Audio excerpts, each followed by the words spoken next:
and a very warm welcome to yet another scintillating edition of the program CAC Weekly. Now, CAC Weekly is that program that keeps you abreast on the activities and the achievements of the Corporate Affairs Commission. My name is Medina Azaki. Now, coming up on the program, beneficial ownership regulation comes under focus. Registrar General CAC expresses concern over a number of associations applying to register as medical laboratory science operators, plus how to register a business name seamlessly online. This and more after the break. Stay with us. The issue of beneficial ownership has been in the front burner in the last 15 years or more. Nigeria has subscribed to different international commitments under the Extractive Industry Transparency Initiative, as well as Open Government Partnership. But before these two commitments, we had what we call 20 plus recommendations of the Financial Action Task Force that countries try to subscribe to and try to comply with. One major area for non-conformity for us as a country has been the issue of lack of a viable legal framework for beneficial ownership disclosure and the absence of a public register for beneficial owners of companies.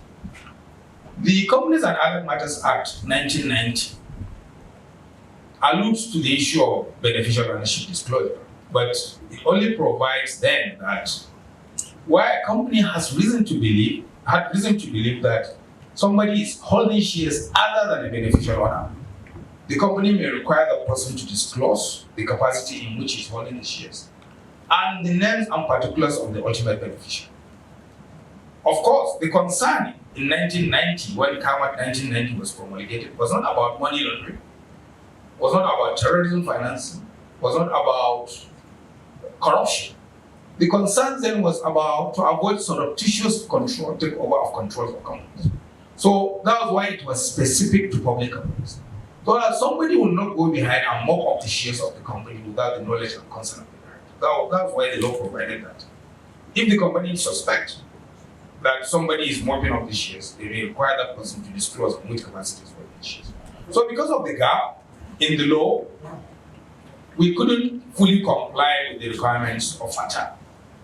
And after joining the OGP, in fact, the commitment was made in May 2016, at the London Anti-Corruption Summit, where Mr. President committed to Nigeria having a publicly available register of beneficial owners of companies. And that coincided with the reenactment of the Companies and Allied Matters Act. So, in coming up with the legal framework, we were faced with two issues. Who is going to be the beneficial owner? Two, what will be the ideal threshold for disclosure? And who should disclose? Luckily for us, we had a platform of the OGP, which is a co-creation arrangement between the civil society and the government. And under the auspices of that platform, it was agreed that the disclosure threshold should start from 5%.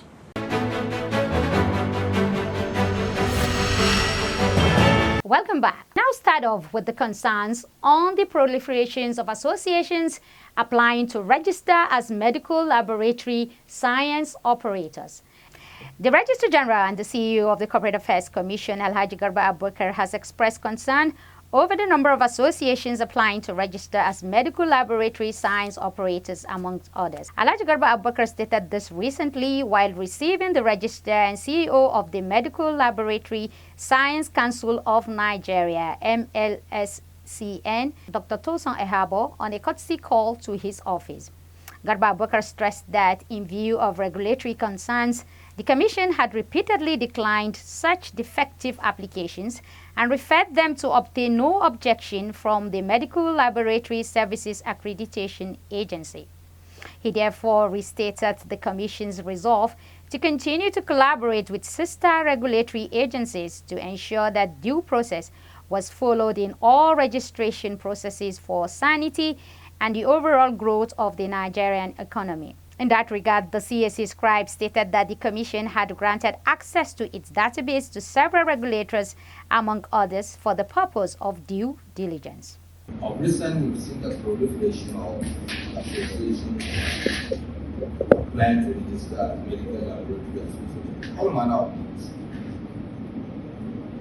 what we did, even without recourse to you, was to insist that they must provide letter of no objection from the They have not come back. So many of them. Thank you. Everybody will come with medical advice. Some are professionals, some may even be employees. All manner of things. So we said no. Go and get a letter from the council. I have to go to get the correct name of their council. Then we now refer them to the council. Bring the letter from the council. Medical laboratory council. So I have to come back. I don't know if they have approached that. Yeah. Yes, sir. So we believe you are in a position to certify whether they are actually qualified, whether such associations can even be formed. Because our concern is, by our law, we don't register trade unions. We don't register associations. We register professional associations. But you have to be satisfied that they are truly professionals, and the only person to verify that is the council. And I'm aware there may be other similar associations that are already in existence. So usually it's a breakaway function for people that feel they don't want to belong to the collective, they want to form their own. Well, we have pushed it to you. Yes. So at least when you do your due diligence, you are satisfied, and we know. On your request, we have handshake with so many agencies, but it depends on. I'm sure the registration is not free when you carry out. Anyone that applies to you to be registered, they have to pay a fee. It's not free.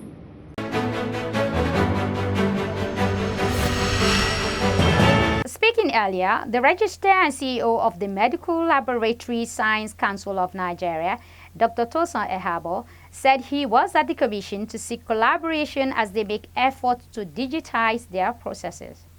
Tosin Ehabo therefore described the CAC as a veritable partner in the realization of their objective and used the forum to applaud the reform initiatives of the commission under the able and dynamic leadership of Alhaji Garba Abubakar.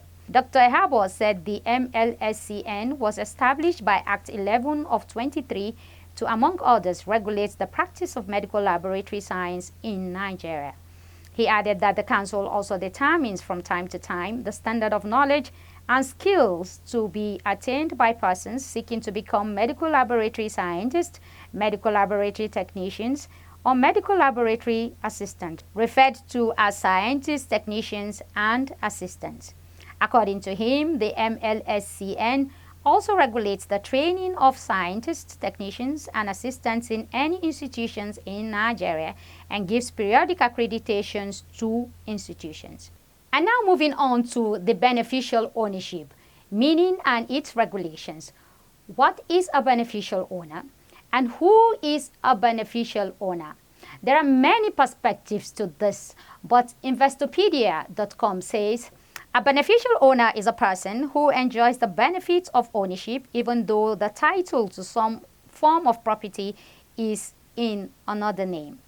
It also means an individual or group of individuals who either directly or indirectly have the power to vote or influence the transaction decisions regarding a specific security, such as shares in a company.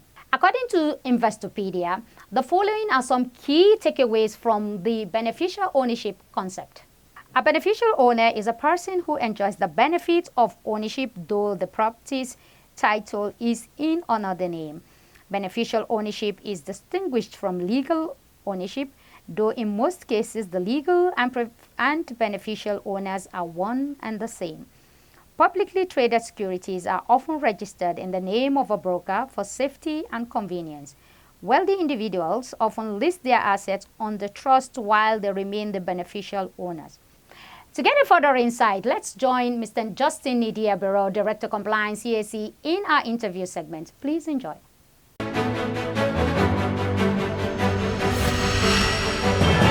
Mr. Nidia Justin Bero, Director Compliance CAC, many thanks for joining us on the program again, sir.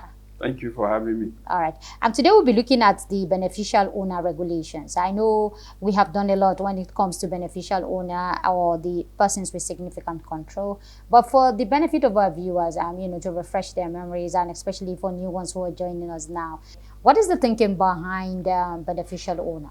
The thinking behind it is that for purposes of enhancing what is called transparency and accountability requirement, it is required that at least those driving forces behind companies or other forms of legal entities will be known, so that in circumstances where, for instance, you need to investigate, you will easily know who the true owners of the companies are. So there is no hiding place? Yeah, that's the objective. And there is no cover-up? There shouldn't be. So I can't go and hide behind somebody else? Yes. There is the concept of what is called the corporate veil, which actually in the past conceals the ownership of companies. But the global thinking is that for purpose of investigation and accountability and transparency, at least those persons behind the corporate veil should be known. Okay. All right. So let's go to the regulation proper. How do you balance an implementation? The PSC started in 2021, the implementation in 2021. Here you are coming up with a regulation in 2022. So you started implementation without regulation? No, there was enabling provision, section 119 in particular of CAMA 2020, gave the enablement to ask for information or data on persons with significant control. So it was not that the Commission started implementing when there is no regulation to guide when it. there is no law that provided for it. There was a law that provided for it. Okay. Yes. What persons with significant control guideline or PSC guideline 2022 did was try to elaborate on the provisions that is contained in CAMA 2022, particularly to make those things that are not too clear in the Act more clearer. More clearer. Then it also tried to provide framework for disclosure and collection of data and organization and deployment of data. So that is basically what PSC Regulation 2022 tried to do. Okay, so let's go to the framework. Help us break it down now, since it is all about making it clearer for the implementation to become more effective and more efficient, hasn't it? Yes. Okay, so break it down for us. Okay, first of all, we will recognize that the PSC regulation put responsibility on 3 categories of persons. First of all, it put responsibility on the individual. Then it put responsibility on entities or companies. Then it also put another responsibility on the Corporate Affairs Commission. Okay, so let's start with the individual. So for that is me. Yes. Okay. For the individual, what is required is that as soon as you become aware of the fact that you are a person with significant control, which is also defined in the Act, you are required within 7 days to give notice to the company or to the entity that you are such a person, or you are a person with significant control. Okay. Yes. But sorry, sir, let me jump in here. Yes. So the fact that you own 5% does not mean you are part of a member of the company. Is that what it means? No. Yes, if you own 5% and your name is entered in the register of members, then you are under the law regarded as a member of the company. But if your name is not on the register? Technically, you are called a shareholder, not a member. Oh, okay. Yes. Okay. But you are still a person with significant control? Yes. Okay. So if you can be a member or you can be a shareholder? You can be a member, you can be a shareholder. Okay. So the PS, I just want people to understand that a PSC does not necessarily mean you are a member of the company. You can also be a shareholder. You can be a shareholder. Once you meet the requirement of a 5% 5%. Yes. ownership. Yeah. I mean, of shares. Yes. Okay, so let's go. Okay, still on the responsibility of the company.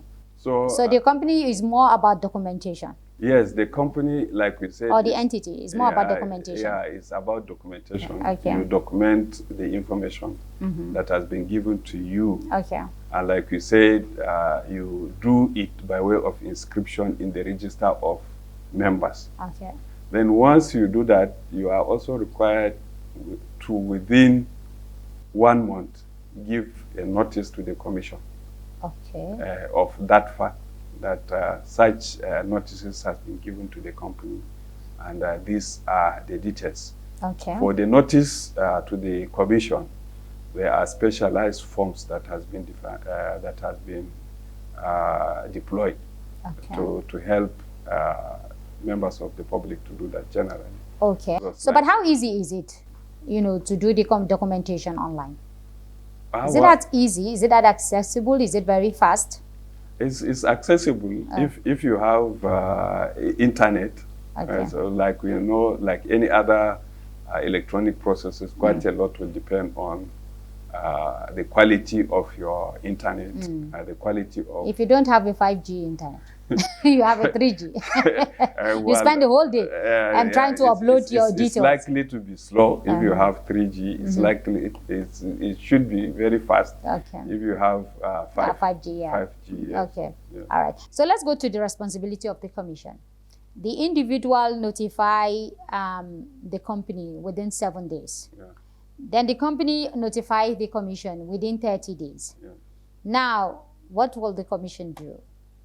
The commission is expected to collect Okay. the data. Okay. It should not only collect the data, but it should organize the data. Okay. What the Act specifically say is that the Commission should actually establish what is called a register of PAC, Yeah. or a beneficial ownership register, which contains the information that has been received from members of the public. And it should not just collect the information, but it should also organize and deploy the information in accordance with global best practices. Okay. Yes. If there are defaulters between the individual and the company, what does the commission do? Well, there are sanctions Okay. for default. There are sanctions for failure to give notice on the individuals. There are sanctions for failure to give notice by the entities or the companies. Yes, the sanctions vary. There are administrative sanctions. There are also financial sanctions. And sometimes there could be, in very few cases, criminal sanctions as well. All right. Mr. Dear Justin Barrow, I'm afraid this is where we just have to leave it. Thank you very much indeed, sir, for your time as always. Thank you for having me. All right.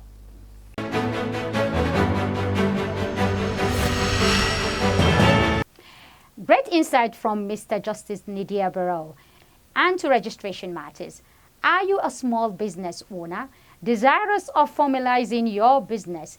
Please come with us as we show you how to do that seamlessly online. Hello, Nigeria. Registering your business is very important, and you can do it yourself. It's easy.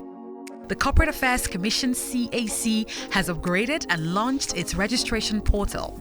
The portal is end-to-end and it allows for self-service by customers. The new features include one-man company registration, printing of certificate of registration by customers anywhere around the world, recognition of electronic signature, integration of data submission and document upload for seamless transaction, introduction of QR code on certificates and other documents for instant verification, disclosure parameters for persons with significant control PSC in registered corporate business according to the new Companies Law 2020, protection of restricted and personal information of promoters and officers of registered entities, Visit pre.cac.gov.ng to start your business registration, or post.cac.gov.ng to begin your post-incorporation filings. Business registration. Business registration is divided into 3 phases. This video will help you navigate the new registration portal to register your business. Phase 1. Account creation. To access the portal, you must register an account either as a public user or as an accredited agent. Let's begin. Step 1. To create an account, log on to pre.cac.gov.ng. Step 2. Click on Register on the top right corner of the screen, or scroll down and click on Account Creation at the bottom of the page. Step 3. Fill in your details and click on Register. If you had started your registration previously or the application was queried, click the Continue Existing/Queried Registration toggle buttons to continue. If you want to be an accredited agent, click the Accredited Agent toggle button. Only qualified professionals can own an accredited account on the portal. After clicking on Register, a verification link will be sent to your email. Log into your email to verify your email. Now that you have an account, you can proceed to register your business. Phase 2. Name reservation. To register your business, let's find out if the name is available and reserve it. Step 1. Log on to your dashboard using your username and click on New Name Reservation. Step 2. Under Name and Type, choose the classification of business you intend to register and pick the specific type. Enter your proposed names, click on Save and Continue. Ensure you fill in all fields marked with a red asterisk. Step 3. Under Objectives, pick New Incorporation as your reason for the reservation and click on Save and Continue to preview. Step 4. Click on Pay via Remitter to proceed to payment. Step 5. On the Remitter page, click on Submit. This will bring up a list of options you can use for the payment. After making payment, you will be automatically redirected to your dashboard and your reservation will enter the pending panel. Phase 3. Part 1. Business name registration. Now that we have reserved the name, let's now proceed to register the business. Step 1. On your dashboard, click on the Reserve panel. This would bring up your approval history. Step 2. Click on the Start Registration button beside your approved name. Step 3. Under Business Details, enter your business details and click on Save and Continue. Step 4. Under Particulars of Proprietors, enter the particulars of each proprietor and click on Add Particulars of Proprietor button, then click on Save and Continue. Step 5. Under Nature of Business, enter the nature of business and describe the business by filling in the Other Nature of Business description box and click Add Nature of Business button to add, then click the Save and Continue button to proceed. Ensure you fill in all fields marked with a red asterisk. Step 6. Under Document Upload, scan the means of identification you chose in Step 4 and upload it by clicking the Upload button. Upload the scanned versions of your signature and passport photograph. Click on Save and Continue to preview your entries. Step 7. When you have verified your entries, click on Proceed to Payment to pay for your registration. Remember to remain on the Remitter page after you have received a confirmation of payment. You will be automatically redirected to your dashboard where you can download your receipt. When your registration has been approved, your certificate will be automatically generated on your registered panel where you can download and print it.